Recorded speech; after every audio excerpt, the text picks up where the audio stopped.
This story is from my college days. I went to a university about an hour away from my hometown. I had an apartment off campus at the time. Most of my closest friends were either back home or attending different schools. One weekend, a couple of my buddies were coming to visit and we were planning to party a little bit. When Chris and Tony showed up at my place, we caught up for a bit and then started to plan out the night.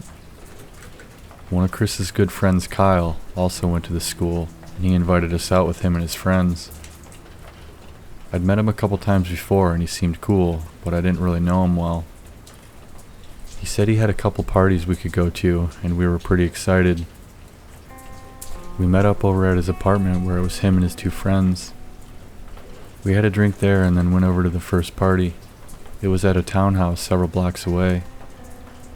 Kyle knocked on the door and a guy he knew opened it and invited us in. We slowly made our way inside and tried to settle in. There were maybe 25 people or so, and I didn't know anyone else there besides the guys I showed up with.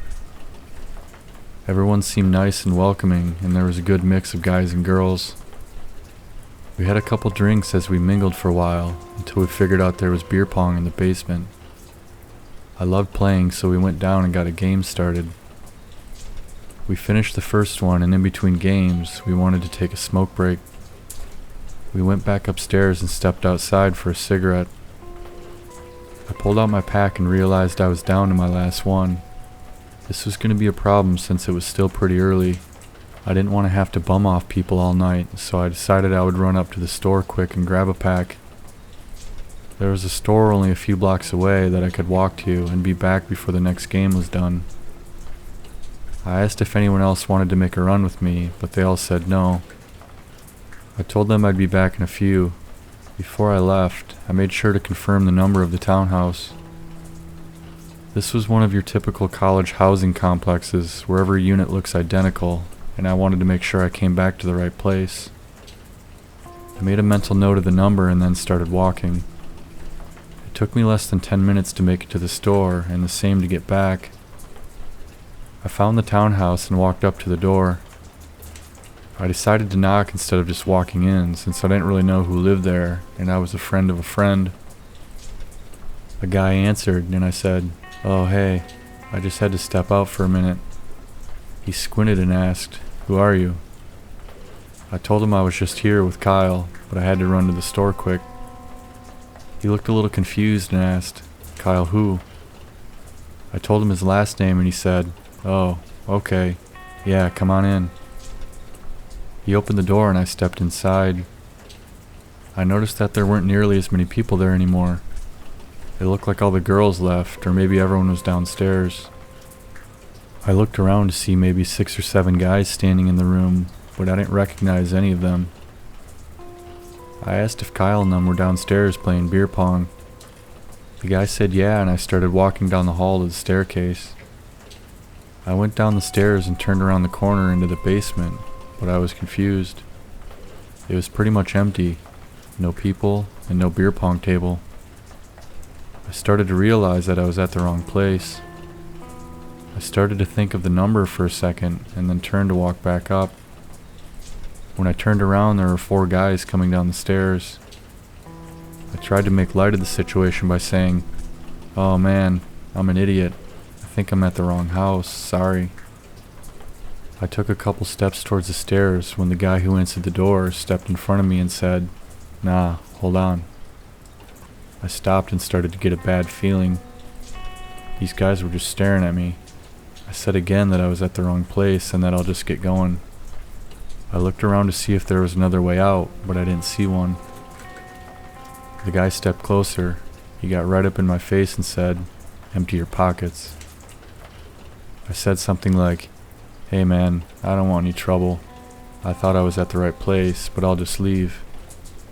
The guy glared at me for a couple seconds and said, "Empty your pockets now, or we'll do it for you." At the same time, I could see one of the men standing behind him pull something from his back pocket. I couldn't tell what it was, but I assumed it was some type of weapon. I had no interest in getting beat down by these guys, so I started to pull everything out of my pockets. Wallet, phone, keys, fresh pack of cigarettes and a lighter. One of the men stepped up and grabbed them from me and asked, "You got anything else on you? Necklace? Watch?" I said no while the other guy grabbed my wallet and pulled out my ID. He looked down at it and said, "We know where to find you. If you call the cops, I promise you'll regret it." I shakily replied, yeah man, I won't." The men glared at me for what felt like an eternity, though it was probably only 5 or 10 seconds. I stood there trying not to show my fear. The guy finally muttered, "Get out of here." I took off running up the stairs towards the front door. The 3 other guys were waiting at the top like they'd been listening to what was going on. I ran out the door and sprinted through the parking lot trying to pull myself together. I wanted to find my friends, but now I couldn't think of what the house number was. All I could remember is that it had 1s and 2s in it. I thought maybe it was 112 or 121, but I was afraid to knock on either of those doors. Those numbers weren't too far apart, so I just paced in the parking lot until I finally saw some of my friends step outside to smoke again. I told them about the situation, and we considered going back there to try to get my stuff, but ultimately, we decided against it because the only likely outcome would be for things to get way too crazy, and it just wasn't worth it.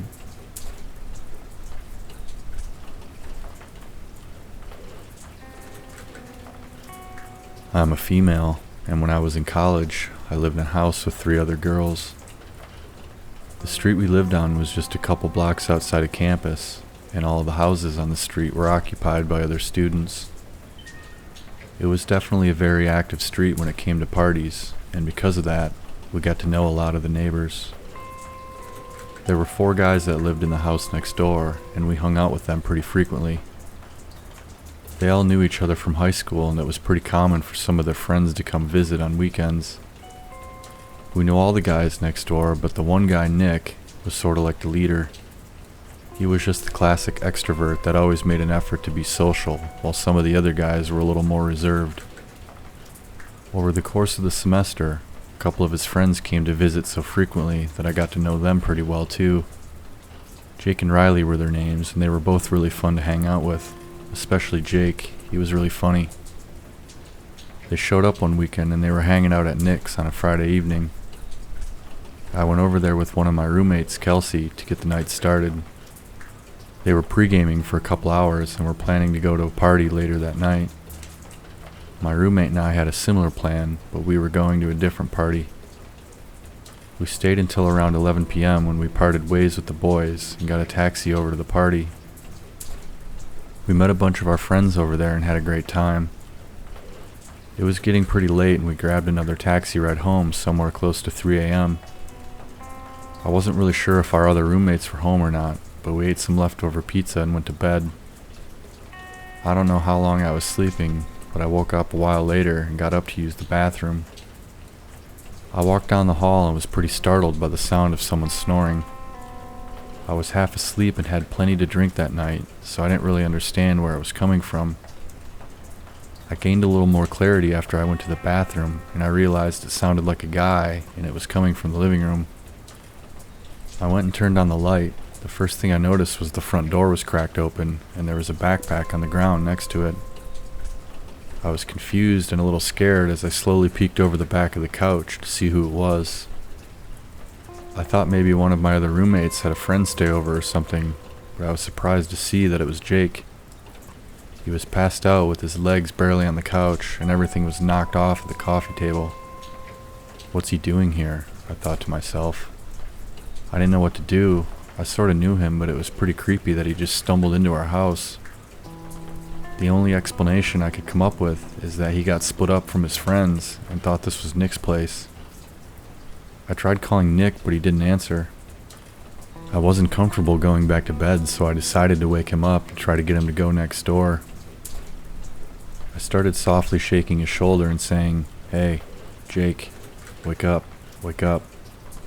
He didn't respond, so I continued by shaking him a little harder and speaking louder this time. After a few seconds, he started to grumble and say, "What?"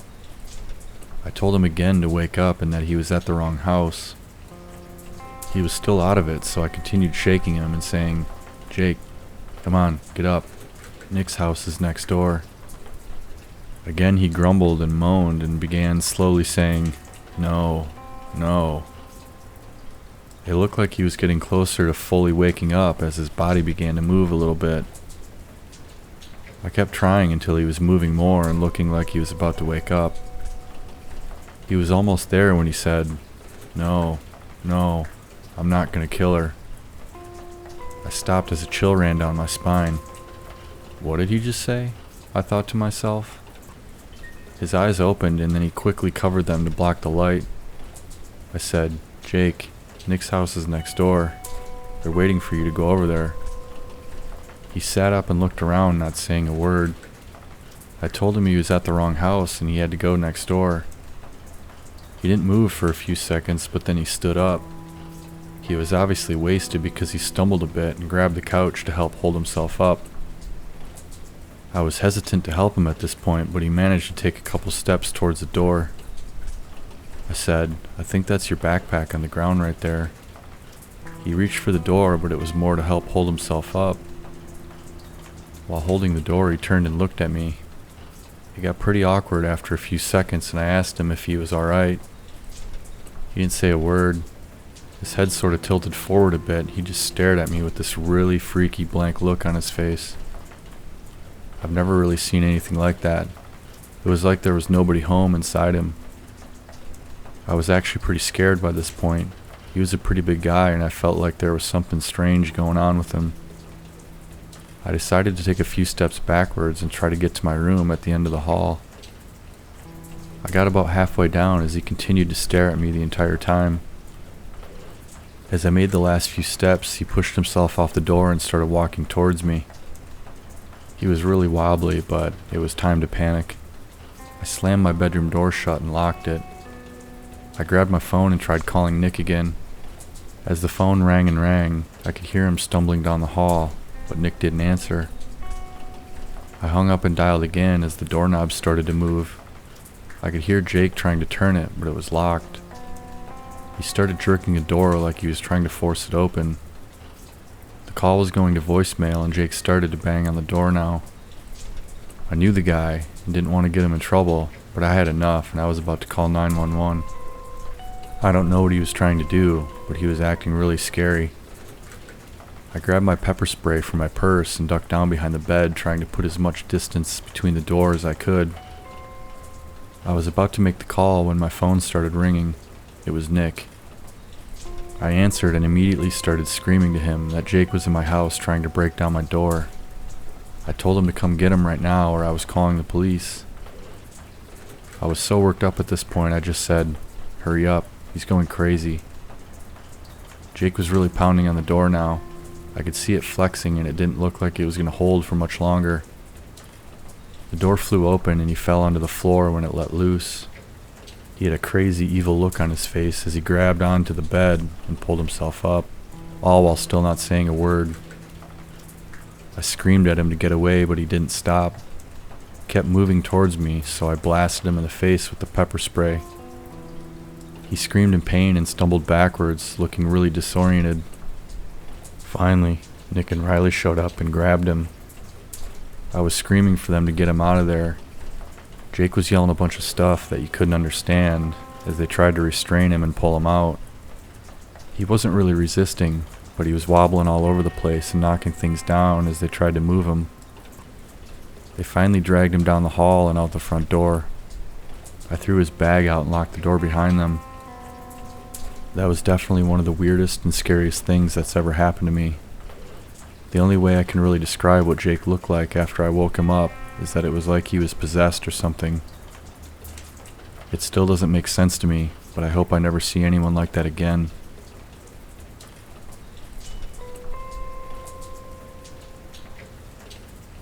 After high school, I wanted to go to college and get a degree, but I wasn't totally sure what I wanted to do yet.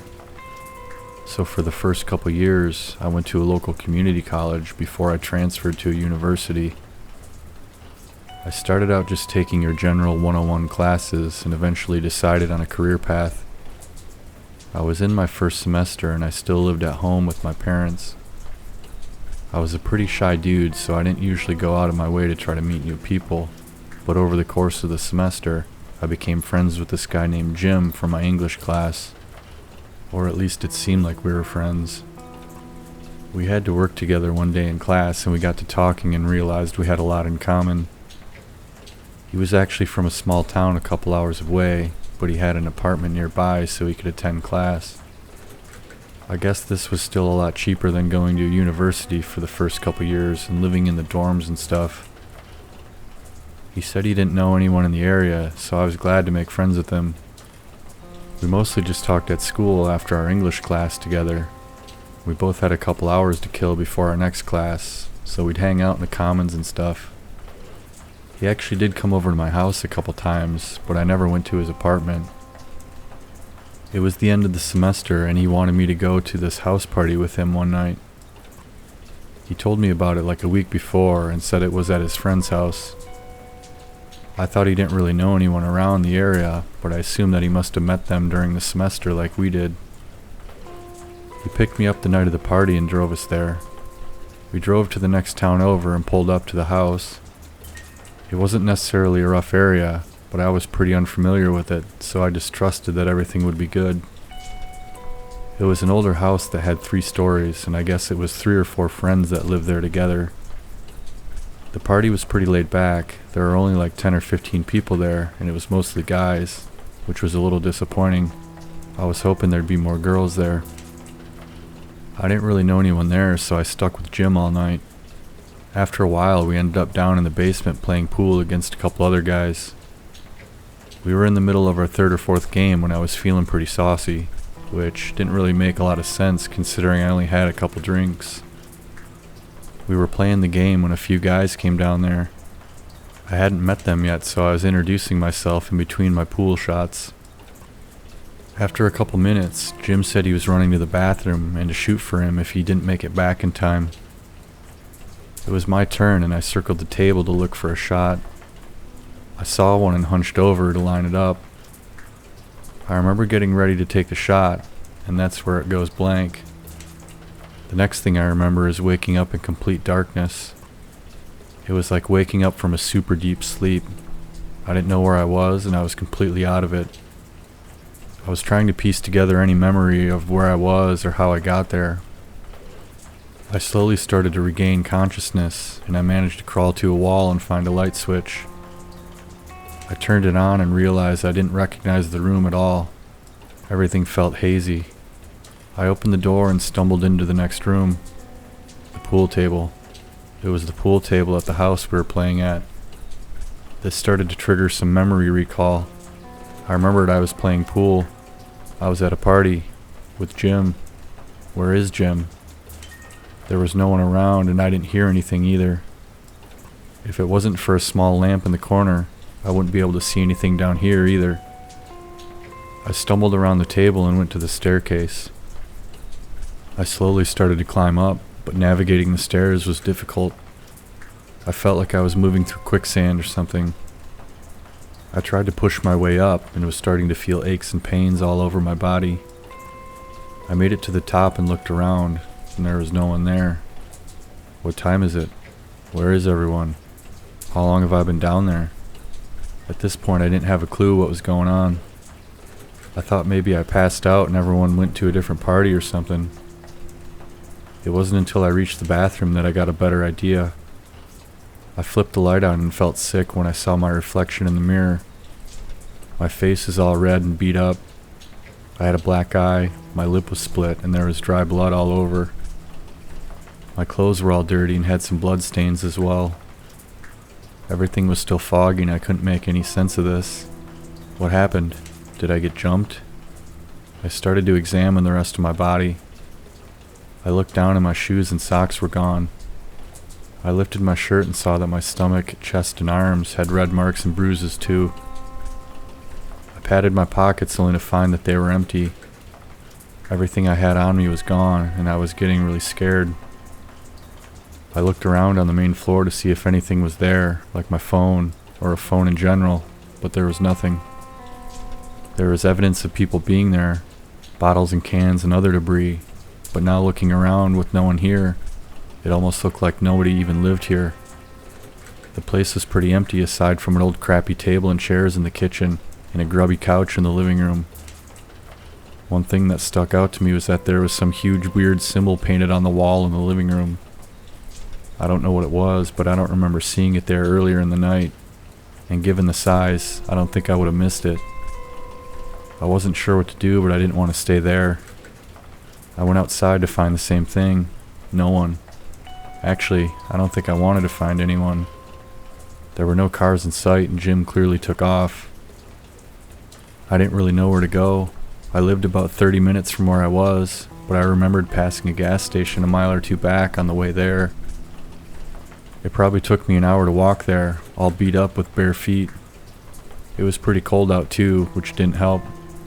Not completely freezing, but around 50 degrees. When I got there, the clerk was horrified by the way I looked, and I told her to call 911. I felt like I got hit by a truck at this point. An ambulance showed up and took me to the hospital. They checked me out and ran some tests.